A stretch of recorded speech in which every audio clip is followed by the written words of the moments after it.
बिस्मिल्लाहिर्रहमानिर्रहीम। अस्सलाम वालेकुम। उम्मीद आप ठीक होंगे, खैरियत से होंगे। तैयब बलोच आपकी खिदमत में फिर से हाजिर है। जी, आज जो हम डिस्कस कर रहे हैं वो सबसे अहम मामला है और आपको पता है वो मामला है 27वीं तरमीम का। अफसोस से कहना पड़ेगा कि अभी तक 27वीं तरमीम वाज़े तौर पर आई भी नहीं है और 27वीं तरमीम के सिर्फ फ़ीचर्स आए हैं, खदो खाल आए हैं और वो भी मुख्तसर, और वो फ़ीचर भी दिए गए हैं। पाकिस्तान पीपल्स पार्टी के चेयरमैन बिलावल भुट्टो ज़रदारी की जानिब से एक ट्वीट किया गया था जिसमें 27वीं तरमीम से मुतल्लिक जो है वो चंद चीदा चीदा उन्होंने पॉइंट्स नुकात बताए थे कि इन नुकात पर जो है वो वज़ीर आज़म पाकिस्तान मियाँ मोहम्मद शहबाज शरीफ ने पाकिस्तान पीपल्स पार्टी की जो है वो मुआवनत तलब की है और कहा है कि ये चीज़ें जो है हमने 27वीं तरमीम करनी है और 27वीं तरमीम के ये खदो खाल होंगे। लेकिन अभी तक उस चीज़ें के वाजे नहीं हुई, लेकिन तहरीक इंसाफ ने एक पूरा तूफ़ान बदतमीज़ी जो है वो बपा कर दिया है और इस हवाले से पाकिस्तान पीपल्स पार्टी पे सबसे ज़्यादा तनकीद शुरू हो गई। और पाकिस्तान पीपल्स पार्टी, आपको पता है कि जब आइन की बात हो तो पाकिस्तान पीपल्स पार्टी का जिक्र ना हो तो ये आइन पाकिस्तान के साथ जो है वो यूँ समझे कि इंसाफ ना होगा, क्योंकि आइन पाकिस्तान ये जो दस्तावेज़ है जो जिसे आप मुकद्दस रियासती दस्तावेज़ कहते हैं, और ये कहा जाता है कि ऊपर जो है वो कुरान अल्लाह की किताब है और उसके बाद जो है वो आइन पाकिस्तान है। ये दो मुकद्दस दस्तावेज़ात हैं इस रियासत पाकिस्तान के अंदर। कुरान के ऊपर तो कोई डाउट नहीं है, कोई शक व शुबा नहीं है, वो हम सब मुसलमानों के लिए पहली वादानियत का एक किताब है, एक मौजज़ा है अल्लाह का, जिसे ज़िंदा मौजज़ा भी कहा जाता है। उसके बाद जब रियासत की बात करते हैं तो रियासत के लिए जो मुकद्दस दस्तावेज़ आती है वो है कुरान है, वो है आइन पाकिस्तान। ठीक है, कुरान मजीद तो सब के लिए, रियासत भी के लिए भी वो कुरान मजीद ज़रूर एक है, लेकिन मुकद्दस दस्तावेज़ात कुरान के बाद जो मुकद्दस दस्तावेज़ है वो है आइन पाकिस्तान। और आइन पाकिस्तान की जब बात करते हैं तो फिर आइन पाकिस्तान के खालिक माना जाता है पाकिस्तान पीपल्स पार्टी के chairman Bilawal Bhutto, Pakistan Peoples Party के जो पहले चेयरमैन थे शहीद जुल्फ़िकार अली भुट्टो। बिलावल का ज़बान को नाम जो है वो कुछ ज़्यादा ही ज़बान पे आता है। खैर, आना भी चाहिए, हमारे और आपके नौजवान लीडर हैं और हमें उनसे बहुत ज़्यादा उम्मीद और तवक्कुआत वाबस्ता है। और यही बात है कि जब 27वीं तरमीम की बात हो रही है तो भी बिलावल भुट्टो ज़रदारी से कुछ एक्सपेक्टेशंस लोगों की बढ़ चुकी हैं। इससे पहले अगर हम देखें 26वीं तरमीम का मामला था, 26वीं तरमीम पे हुकूमत ने पहले अपनी एक तौर पे अटेम्प्ट की थी, लेकिन हुकूमत को वो कामयाबी नहीं मिली थी। फिर उसके बाद बिलावल भुट्टो ज़रदारी मैदान में सरगर्म हुए, उन्होंने जो है मौलाना फजल रहमान साहब को ऑन बोर्ड लिया, एक मुशावरती अमल शुरू किया, वकला के साथ उन्होंने मुशावरत की और तमाम बार एसोसिएशंस के वकला से, उनके डेलीगेशन से मुलाकातें की, इवन के वकला के जो बार एसोसिएशंस हैं वहाँ पे जाके उन्होंने स्पीचेस की, वकला के सवालों के जवाबात दिए और यूँ वो एक जो एक मुशावरत का अमल था वो वकला से भी उन्होंने जो है वो उसको मुकम्मल किया। इसके साथ साथ हम सहाफ़ियों से भी उन्होंने बहुत ज़्यादा बैठकें की। मुझे याद है कि जब 26वीं तरमीम का मामला ज़ेरे डिस्कशन था और बिलावल भुट्टो ज़रदारी इस हवाले से कौमी लाए अमल इख्तियार कर रहे थे, कौमी मुशावरती अमल जो है उसको सर अंजाम दे रहे थे, तो उस टाइम चेयरमैन बिलावल भुट्टो ज़रदारी ने हमें भी बुलाया था। और मुझे याद है मैं अपने एक delegation press association of supreme court का एक डेलीगेशन जो सुप्रीम कोर्ट का की कवरेज करते हैं जो जर्नलिस्ट, उनका एक डेलीगेशन लेकर ज़रदारी हाउस F8 में हम गए थे, तो चेयरमैन साहब ने पूरा खदो खाल बयान किए थे 26वीं तरमीम के। तो यानी कि कहने का मतलब ये है कि जब भी आइन की बात होती है, जब भी तरमीम की बात होती है तो पीपल्स पार्टी उसमें हमें अपना एक लीडिंग रोल नज़र आता है। और फिर सबसे ज़्यादा पीपल्स पार्टी को जो सहना भी पड़ा वो ख़ुसूसन 18वीं तरमीम जो है वो पीपल्स पार्टी का एक कारनामा है। मैं पीपल्स पार्टी को अकेला उसका जो है वो कारनामा नहीं कहता, उसमें तमाम पॉलिटिकल पार्टीज़ को ऑन बोर्ड किया था पीपल्स पार्टी ने। ये इसी वजह से वो सेरा पीपल्स पार्टी के सिर सजता है कि उन्होंने 18वीं तरमीम की सूबाई खुद मुख्तारी दी, सूबों को खुद मुख्तार किया, NFC अवार्ड दिया और भी बहुत सारी चीज़ें थी, पहचान दी, तो जो है वो खैबर पख्तूनख्वा को उसका शनाख्त दिया।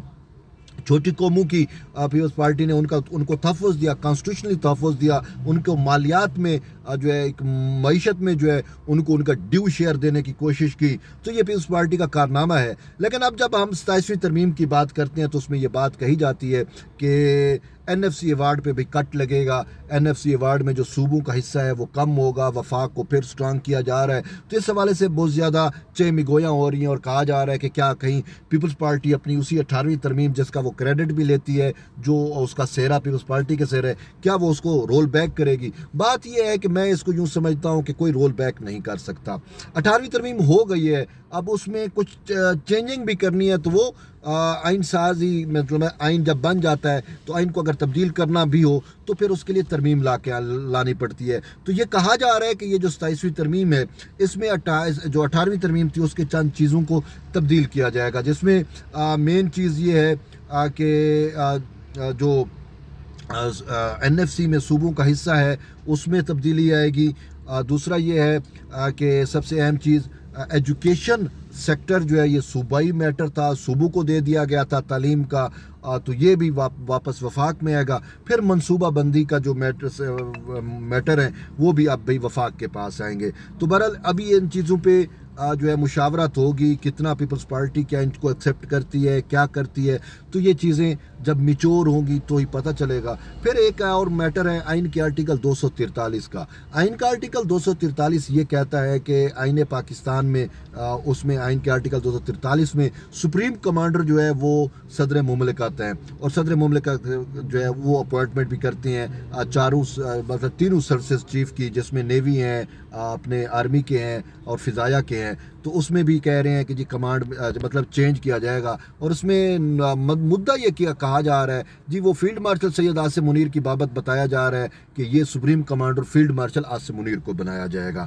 بہرحال بھانت بھانت کی بولی, بھانت بھانت کی زبانیں, جتنے منہ اتنی باتیں. اب یہ چیزیں سامنے آئیں گی تو ہی پتہ چلے گا آیا ان پہ اتفاق رائے کتنا ہوتا ہے, کیا ہوتا ہے. ابھی خبر یہ آ رہی ہے کہ ایون کہ پاکستان مسلم لیگ نون جو حکمران اتحاد میں ہے, مطلب جو حکمران جماعت ہے, باقی تو چلو ان کے اتحادی ہیں, مسلم لیگ نون کے بھی جو اراکین قومی اسمبلی ہیں, جو رہنما ہیں, وہ یہ کہہ رہے ہیں کہ ہمیں بھی 27ویں ترمیم کا خبر نہ تھا کہ 27ویں ترمیم میں کیا کیا چیزیں ہیں. انہوں نے کہا ہمیں تو پتہ چلا جب بلاول بھٹو زرداری نے ٹویٹ کیا, جب بلاول بھٹو زرداری نے ٹویٹ کر کے چیزیں بتلائیں کہ یہ چیزیں ہو سکتی ہوں گی, تو انہوں نے کہا ہمیں پتہ چلا کہ یہ 27ویں ترمیم جو ہے آ رہی ہے. لیکن مدعا یہ ہے کہ 27ویں ترمیم آ کے تو رہے گی, اس کو اب کوئی نہیں روک سکتا. کل اسحاق ڈار صاحب نے بھی کچھ ایسا کہا تھا کہ ضرور آئے گی, اس کو اب کوئی نہیں روک سکتا.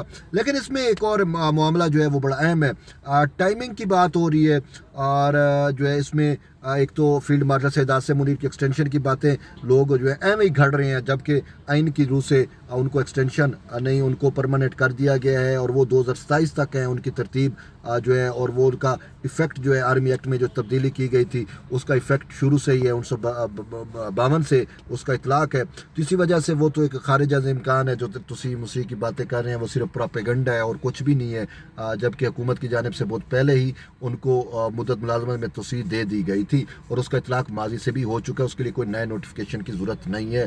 تو اس کو اس 27ویں ترمیم سے نہ جوڑا جائے.